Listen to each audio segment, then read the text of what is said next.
Cosmetic சர்ஜரியில் நம்ம காமனாக encounter பண்ணுறது ஸ்கார் பற்றி. ஸ்கார் வந்து ஃபேஸில் இருந்துச்சு அப்படின்னா நிறைய பேத்துக்கு வந்து அது டிஸ்டர்பிங்காக இருக்கும். அந்த மாதிரி ஸ்கார்ஸ் பேடாக இருந்துச்சு அப்படின்னா அந்த ஸ்காரை வந்து ரிவைஸ் பண்ணுறதுக்கு there are few surgeries. But only thing, plastic சர்ஜரியில் ஸ்காரை கம்ப்ளீட்டாக ரிமூவ் பண்ணவே முடியாது. அந்த ஸ்காரோட தன்மையை மாற்றிட முடியும். தன்மையை மாற்றணும் அப்படின்னோன்னா அந்த ஸ்கார் வந்து ரொம்ப ப்ராமினெண்ட்டாக இருக்கிறது வந்து ஃபைனாக இருக்கும்.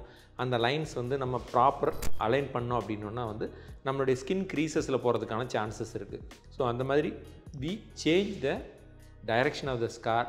சம்டைம்ஸ் அதோட quality of the scar sometimes ரொம்ப ஹைப்பர் பிக்மெண்டடாவோ அந்த மாதிரி இருந்தது அப்படின்னா அதோட பிக்மெண்டேஷனையும் குறைக்கிறதுக்கு possible. So scar in the face can be revised, cannot be removed, it can be hidden. அதுதான் ரொம்ப பேசிக்காக யூ மஸ்ட் அண்டர்ஸ்டாண்ட். பட் ஒரு ஸ்கார் ரொம்ப டிஸ்டர்பிங்காக இருந்துச்சு அப்படின்னா அதை வந்து நம்ம வந்து கண்டிப்பாக இம்ப்ரூவ் பண்ண முடியும்.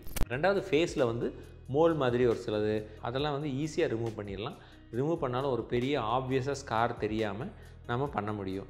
இதெல்லாம் வந்து ஃபேஸில் இருக்கக்கூடிய சின்ன சின்ன பிரச்சனைகள் அது வந்து ஈஸியாக காஸ்மெட்டிக் அண்ட் பிளாஸ்டிக் சர்ஜரியில் சரி பண்ண முடியும்.